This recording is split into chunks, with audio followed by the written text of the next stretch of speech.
Hello, everybody, and welcome back to the Cinema Wave podcast. Today, we will be covering episodes 6 and 7 of Amazon Prime's hit show, The Boys. I'm one of your hosts. I'm Mikey Peniston. I'm joined by my co host, Vinny Albano. Hello, hello. And yes, we're going to get right into it. We're going to Mm. start going. We've been covering The Boys now for a couple weeks now. Darian, we don't have Darian today, unfortunately. We love him. Yes, send him Mm. love. But yes, we're going to jump right into it.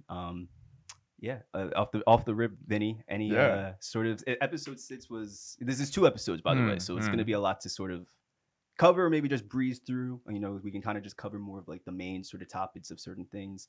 But off the rip, how do you feel about? Let's start with episode 6. How do you feel Yeah. about that? Yeah. So I think we both agree that there's not much to talk about with episode 6. Yes. I think despite the amount of acclaim that I've been seeing, I've seen a lot of people say this is one of the funniest episodes.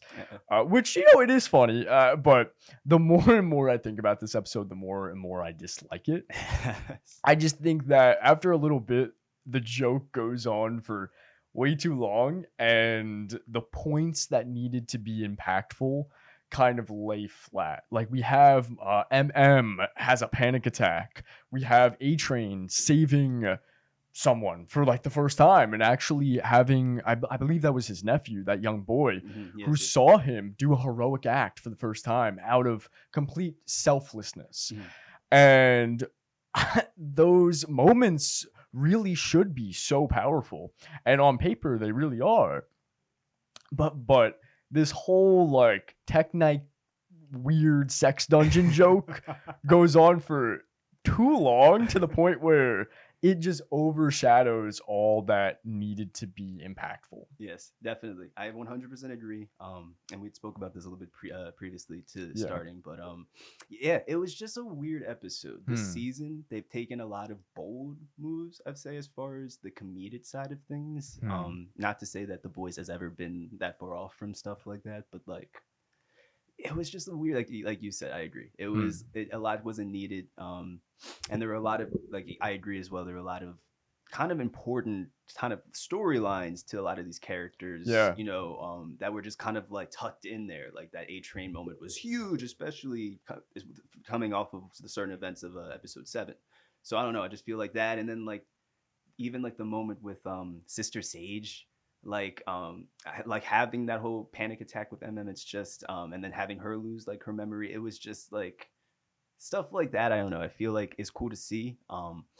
But like again, it was this whole episode. I kept just thinking of like 50 Shades of Grey in like a weird sort of way, and like it was weird. We don't have to cover too much with this. Yeah, for sure, I really just the joke just went on for way too long. And I'm you know what, I'm gonna stir the pot. We stirred the pot when we talked about the first 3 episodes, because I think we all agreed that they had a very mediocre start. Yeah, yeah. We started to see some glory with episode 4 and 5, and then episode 6 kind of takes another dip. And yeah, stirring the pot. Okay, Tek Knight is Hughie's hero. Yes. He is someone that he looked up to. And this is a serious subject matter where Tek Knight sexually assaults Hughie, his hero that he looked up to, sexually assaults him. And that is a serious matter that is weirdly played off as just joking. Yeah. And that kind of like bugs me, because it's very odd. They have that moment where Hughie cries, but it's more about him missing his dad, and it's so brief. He hugs Starlight and he's like, "Oh, I miss my dad." And then even in episode 7, we never get like a continuation. I would assume something like this would be so traumatic on Hughie. Yeah, no, definitely. And they just kind of play Hughie as a victim, as a joke, and that rubbed me the wrong way. It's crazy too, because I didn't even really look at it at first coming off of episode 6, like viewing it that way, especially from Hughie's sort of point of view as a character. And it's like you said, like every time you think about that episode, you dislike it a little bit more. Like that's not at all like how they should have tackled something like that, especially coming off of how we, like you said, Hughie's storyline with his dad. and knowing that he's already in such a vulnerable spot right now, Mm. it's weird to just throw him in, of all situations, a situation like that, and Yeah. like you said, to tackle it in so many different ways. And like you said, it also like playing into episode 7. I don't think, not even just with episode 7. I don't really Mm. think Huey ever kind of got a moment to just like sit. Like we had the bed moment in episode, what was that, episode 4, with the whole episode, the hospital scene. What was that? Yeah, I believe that was episode 5 actually. 5. Yeah. And Yeah. so we had like sort of a moment of peace with that, but there's still like a lot of like vulnerability that comes Mm. after the fact, and he just kind Yeah. of was thrown back into it, and a part of himself threw that in himself into it. But I agree, it's like such a Yeah. weird way to pick back up with that. And I don't know, it was just weird. It was definitely a strange thing. Yeah. Do you, there were a few comedic things that I do felt like maybe kind of hit at times. Like what did you think of um lines like the secret word being Zendaya and stuff like Yeah. that? Like, That was funny. I think for that too, I know we talked about the problem with those first 3 episodes being how it felt like they were throwing these weird pop culture references. yes. I kind of got that same vibe. I will say it was funny. I did laugh, but it kind of feels like a rehash of that early Pete Davidson line that they said in episode 1 that I was like, what?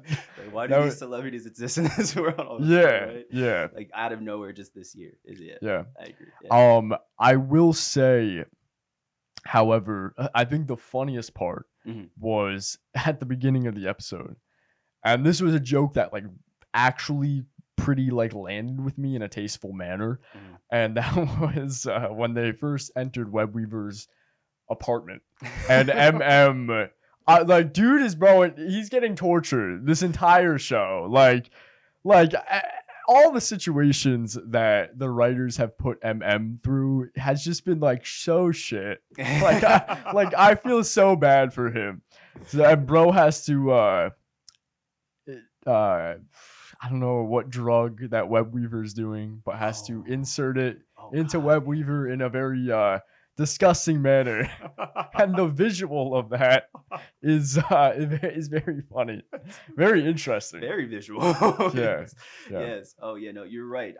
MM's characters have such a weird sort of arc. They've all had weird arcs this season. It's been a weird season for a lot of them, but MM is a character I can appreciate a little bit more. They put him through the ringer a lot for sure, with some weird stuff.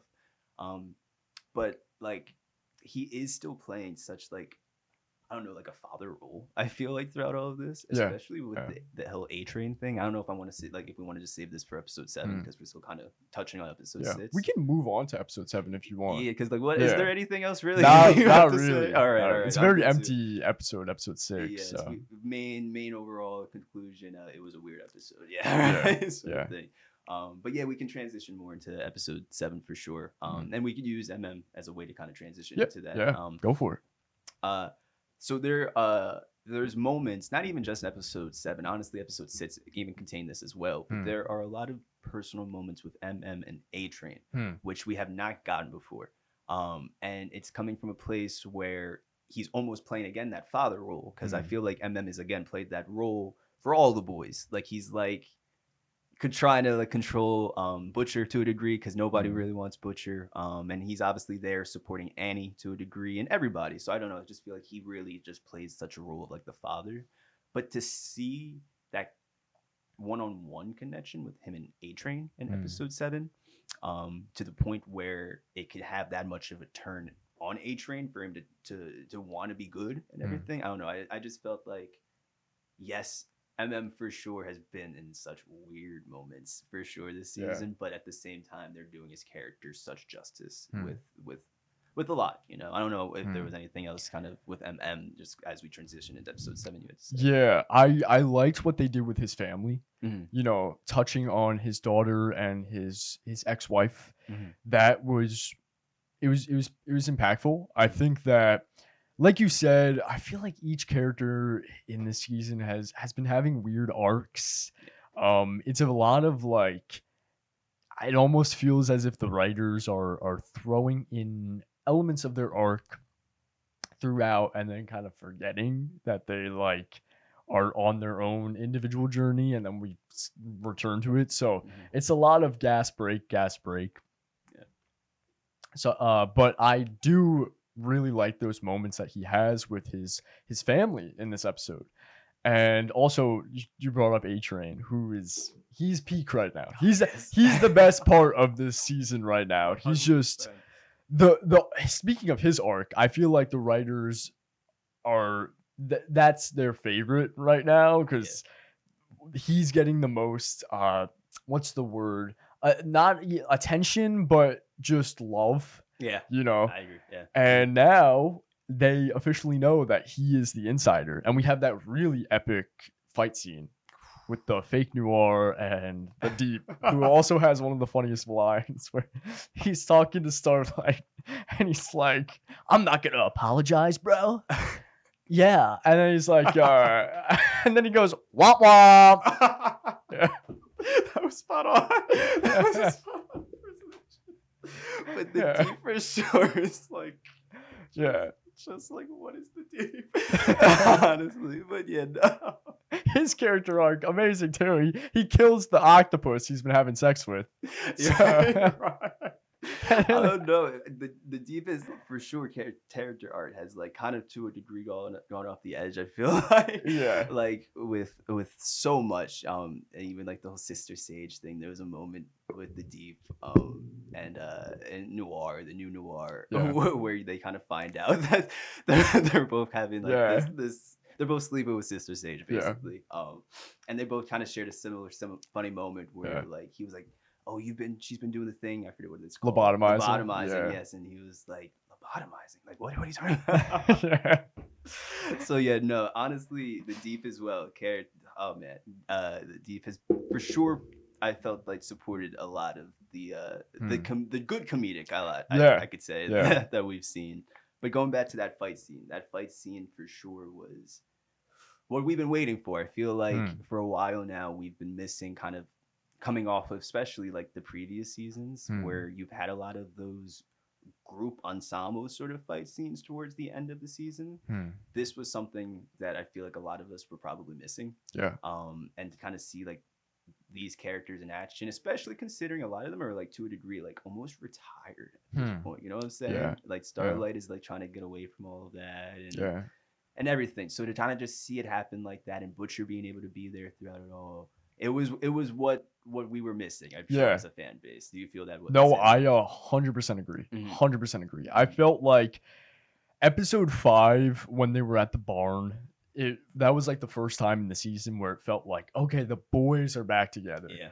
And then episode 6 happened. But then, you know, coming off of this episode this week, this got that feeling back where I was like, okay, this is the camaraderie that we want. And then even like the after scene where they're talking at the bar and it's just like a really like great dialogue and Starlight's asking like, who was Ezekiel or who was I forget Jeffrey Dean Morgan's character, but he refers to Jeffrey Dean Morgan's character in the scene as like, do what you did to Ezekiel now. And then Starlight asks him and he's like, why did you say that name? Who are you talking about? And then Butcher's like trying to play it off cool, like he didn't say anything. Yeah. I love that dialogue between them, and it feels like a group. You know, it feels like that camaraderie is back. Yeah, it does. It does. And I'm happy that you brought up that specific scene actually, Yeah. just because I don't know, I feel like that scene played so much in showing how much I also am drawing a blank to Jeffrey Dean's character. Yeah. But it just shows how much he's starting to really take control of Butcher and his body and everything. Joe Kessler is the name of Jeffrey Dean Morgan's That's character. right. That's right. Yeah. Thank you for looking at that. Yes. Yeah, no, so it really just shows how much Joe then is really taking control of Butcher's body at this point. And we've had, you know, those moments in the previous episodes where it's kind of been like a Moon Knight sort of situation where it's just cut out and everything. But even we're starting to see his character a little bit more too. So I don't know if that's foreshadowing certain things as far as Butcher's fate, as far as the two of them and like this whole thing going on with Butcher with the permanent effort it would be he actually took. But I don't know. It was really cool to see that dynamic, like you said, in the midst of all of them, but Hmm. then to also see Butcher going kind of crazy and doing it and seeing all of them come aware of Yeah. that. I don't know. I feel like they've all this whole season have been looking at Butcher with a different eye, and so I don't know. I feel like, do you think Hmm. that there could be a fate or something of some sorts as far Hmm. as Joe Kessler, Yeah. and the controlling of all of that. I don't know the right way to word this, Hmm. but just the fate of Butcher. What do you think of Yeah. that? So we're already on the last episode that's gonna come out this Thursday. So Crazy. I thought Butcher would die in this season, but I don't think he's gonna die next episode. I think they're gonna wait till season 5 for him to die. However, Kessler is getting just more and more control. We see in this episode where he's just so dominant on Butcher. Like Butcher kind of scurries off into a corner when they're investigating that apartment with the shapeshifter. Yes. And before they enter the apartment, he scurries off. I think he throws up, and Kessler is like just over his shoulder, bombarding him with like just insults and being that devil on his shoulder. Mhm. And I feel like every episode he's just getting more and more there Mhm. in your face and in Butcher's face as well, Yeah. to the point where that tumor in his brain that's causing Kessler to be there is going to soon almost be more Kessler than Butcher. Mhm. So we might have like almost Carl Urban taking a Jeffrey Dean Morgan impression and like almost like a Moon Knight's one of them, but almost like Dr. Jekyll and Hyde type of situation. Oh, that would be sick to see We're like, actually. yeah, like I don't know, that's just a theory, Mhm. but I could just imagine like Carl Urban just like snapping his face into a different like look, and then all of a sudden Butcher's no longer there, and it's just Kessler. You know? Wow. That would first of all, that is a crazy theory. I love Yeah. that theory. Um, that would be. I genuinely do see that getting to that point because, like, yeah, Yeah. he's just becoming so much there. Yeah. He's always Yeah. there. It's a situation where every time we see Butcher at this point, if he's on screen, then we're probably going to see an interaction with Joe Kessler. Hmm. So I mean, it is for sure foreshadowing a lot. I agree. We probably won't see that in the next episode. I feel like there's a lot that they have to conclude in this next episode, but I Hmm. do see that being a major point as far Yeah. as the final season of it all, season 5, Yeah. and everything. Do you want to talk about Ryan? Yes. Yeah. Yes, because the whole idea of Ryan in this Yeah. episode, I feel like showcased a lot of just what he's been burying down. Yeah. So I don't know if there was anything specific you wanted to start off because you brought it up, but Yeah, for me, Ryan is interesting Mhm. because we speculated a lot Mhm. about him. I know even Darian brought up the theory that Ryan was the one that killed Ezekiel, but obviously we got confirmation that that was not true. Ryan wasn't even near any of that business when it was going on. yeah.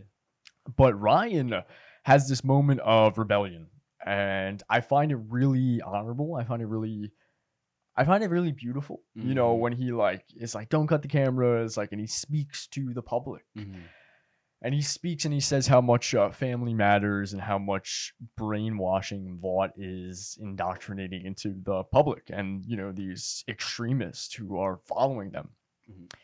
However, I'm really interested on Ryan's overall arc because in episode 5, we have that moment where Ryan like does some evil shit, right? He's like being manipulated by Homelander, and Homelander's like, "Oh well," and then the director guy, and he's like, "Well, this director guy's a creep. Do you think he deserves to be let right?" And then Mhm. they're just like beating the shit out of the director, out of a very wrong way of quote unquote justice, right? Mhm. So I was under the assumption that that's where Ryan's character arc was going to go to, where he's going to just develop this extremely flawed Homelander like sense of justice from being this innocent, very sweet kid. But Mhm. now we're back to like the sweet kid. So I'm curious if that was just like a almost like a red herring. I'm curious if that scene was just thrown in there for us to follow and it kind of be a dead end. Like, oh, what if he could become Homelander Jr. Mhm. Um, I'm not sure. I don't. Do you have any theories or? I also was so like taken back just because of, like you said, that one scene before. It definitely seemed like he was on track to being the next Homelander, and Yeah. it had me a little worried. But I really liked how they approached his character in this Mm. episode. I do think it was kind of quick of a turn, really quick. Yeah. Like basically what you said, but like I don't know. I think that it still is playing kind of a major role in showing like he's getting such warped sort of guidance Mm. I don't know, like the way that that Homelander and he's being brought up by Vaughn and everything. I could definitely see him playing like a I don't know, a role where it's like he's still similar to Homelander, but where Mm. like maybe he is really good and he I don't know, there's still like some bad in him. I Yeah. don't know. I do agree that it could have just been like a red herring sort of situation, Mm. that one scene with him, but I don't know. I just feel like the approach that he took with this for sure Mm. was I'm trying to find the words. I don't know. It was very heroic. That's what I liked with it, but it was so jarring coming off. So it was just Yeah. I don't know. I'm kind of in a torn place right now with Ryan's character where I could see both things happening. I mean, again, maybe like that is the intent of it. Maybe they are trying to throw us off for something bigger. Um, I still kind of hope that he plays like a gooder like a more good role in the Mm. end of maybe even Yeah. like defeating Homelander. Yeah. Yeah. Um, I don't know. I don't know his character. They're doing a really good job, I guess, then with his Mm. character. If so many people are in that boat, as far as maybe not knowing, but Mm. Ryan's definitely a wild card for me. Yeah, I agree. I agree. I think for me, I'm really like that gut feeling is that he's gonna be like the main part in taking down Homelander. Yeah. I think that I don't know. That's just how I feel. I Mhm. think that it was more of a red herring than anything, that scene from episode 5. Mhm. I don't want to pivot too much, but one thing I want to bring up before we wrap up the episode is the shapeshifter. And what a fucking cool scene Right. when they first encounter the shapeshifter. It's like this disgusting, such gory visual of like her way of shapeshifting is touching someone, Mhm. like like taking their appearance and then just ripping off her skin and flesh until what's underneath is her new appearance that she touched, or the person she touched. Mhm. Such a cool scene. I do have a critique though with this shapeshifter, Yes. is that albeit a really interesting wild card, again another wild card now played into this huge circulation of supers versus the CIA, and this whole political thing that's going on, but also I adored it, except for the fact that like Hughie gets a wound on his hand, and I just thought it was very stupid that they're chasing after the shapeshifter, who is obviously violent, who is obviously can take appearances, Mhm. and they lose her in the street as she just runs about into the crowd of people. Yeah. And then they're like, "Ah, shit, we lost her." And then Huey's like, and then they're like, "Oh, what are you gonna do with that wound?" And he's like, "Oh, I'm gonna go to urgent care now, I guess." And then Starlight's, "All right, cool. Like, you do you. We're gonna go back to the apartment." Mhm. And I'm like, "What? So you leave Huey alone? Like, you just gonna leave him alone after literally 2 seconds ago you saw a very violent shapeshifter just run about? Like she could have just been right there, 5 feet away, like just hiding, poking behind a wall, and just ready for them to do exactly that and leave Huey alone. Like, Yeah. I don't know. That seemed really stupid that they would just be like, ah, darn. All right, get him next time. All right, Huey, you want to just go alone? Ah, fine. Yeah. Like, and then I also thought the reveal at the end, although very cool and very interesting for the next episode, Yes. it seemed a little abrupt, but it is really cool though. I think that my criticism for that final twist is a bit invalid, because they do foreshadow it.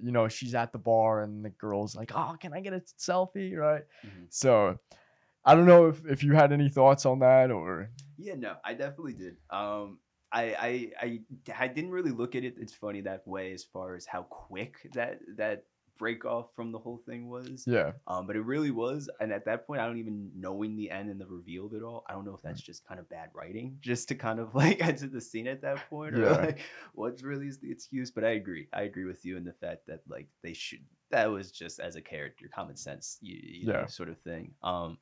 But that reveal for me was they threw me off. Honestly, Mm. I wasn't expecting it. I was rooting for Hughie in that moment. I was like, hey, they're finally getting like a nice like good moment, him and Starlight. Yeah. And then it happened. and so Yeah. no luck for my man Hughie. He really just gets no luck this Yeah. season. Yeah. Yeah. But I don't know. I feel like it's so important for next episode.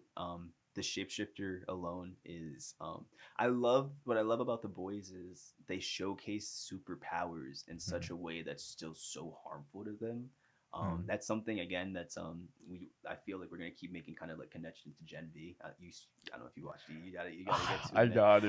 You I got heard. I heard. Tek Knight was a big part of Gen V. yes. So coming into this, I got a little spoiled. Mhm. But Okay. yeah. All right. There is, but similar, in like the event where like she's ripping off her skin and everything, you kind of see a little bit more of that style ability where you have to like hurt yourself, Yeah. basically in order to apply your ability and Mm. everything like that. And they really touch on that in Gen V to Mm. like almost like a how it affects them mentally sort of thing. Mm. So definitely for sure Mm. get to that. But it's just so cool to see this world and to see how these superpowers are being portrayed, and like something like that is like most people probably wouldn't look at it as like a superpower, but to like rip off your skin like that, it's just a Yeah. crazy concept to me in Yeah. this world of the boys. I think it was needed as far as just again driving that plot, Mm. just because one thing I've noticed with these episodes, it is like there's a plot moving forward with it, Mm. but sometimes it's kind of hard to tell for sure what that plot truly is or what we're really getting to. Yeah. You know what I'm saying? Yeah. Because it's like I don't know if that's because storylines are falling through or Yeah. they're This not season has connecting. been very all over the Right? place. Yes. Yeah. Very Yes. wishy washy. Yes, Yeah. definitely. So like I don't know. I definitely think that for sure having it end that abrupt maybe was needed to a degree, just to Mm. really kind of catapult us into the season finale. Yeah. And who knows what they'll really throw it is the season Mm. finale. I know that we're probably going to touch a lot on this whole Homelander president sort of thing. I know that that's been an ongoing thing, which is crazy with Yeah. the current state of America. Yeah. I know they probably have to relook at some things. But yeah, no, I honestly, again, I enjoyed the shapeshifter bit and the reveal in it all. But I still kind of stand true to that statement as far as the Mm. overall this season. That plot, just wondering like truly what's happening. You know what Yeah. I'm saying? Yeah. Yeah. Yeah. So I don't know. I think that this would be my last thought. A Train is honestly the glue for this season. Yeah. Because there's it's kind of all over the place. Like we both agree, this season has had probably the lowest lows in the entire series thus far, but it's also had some highs. You Yeah. know, episode 4, even this episode is pretty solid. Mhm. But A Train has been the glue, you know, and now we have the last episode is called Assassination Run. So A Train's obviously like he's got a target on his head right now, and I think he's gonna go out hell's blazing and just be like that hoorah for this season. Yeah. I think he's gonna try to assassinate Homelander. I don't know. Whoa, that would be bold. That would be Yeah, crazy. I could see that as far as his character arc with how they've been doing it. Like he needs just like a heroic moment, yeah, and if it is that, then maybe it might be that. And I know it's sad to see because he has been, like you said, like peak of this whole season. yeah, But yeah. like we might lose A Train next episode. Yeah. He's been a real Yeah. one. He's been a real one. But yeah, no, I would like to see that. I would like to see him take a stand and maybe standing up to Homelander, just because we've seen how Homelander has affected him. Yeah. All the Yeah. seasons. So that would be interesting. That would be interesting for sure. Yeah. No, I 100% agree. Yeah. 100%. All right. I guess that's it. I guess those are our thoughts on episodes 6 and 7. Thank you guys so much for watching our review and our discussion on those 2 episodes of The Boys. Please let us know in the comments what your thoughts are on the show and those 2 episodes. Did you guys feel the same way as far as episode 6, and was it just kind of too weird for you guys? Episode 7, do you guys same thing? Let us know how you guys felt, especially with certain character arcs. Let us know what you guys think might happen. Any theories or thoughts for the final episode. We love talking with our community about the films and shows that we cover on the channel with you. So be sure to continue any sort of conversation in the comments. Also, please be sure if you could also give this video a like and a subscribe. We are the Culture Wave Media Network, and we cover all things film and television. You could also follow us on social media. We are at Cinema Wave Media and at _Culture Wave Media on Instagram, as well as at Cinema Wave Media on TikTok and Threads, and Culture Wave on Facebook. Signing off, my name is Mikey Penston. And I'm Vinny Albano. Thank you guys. This is The Culture.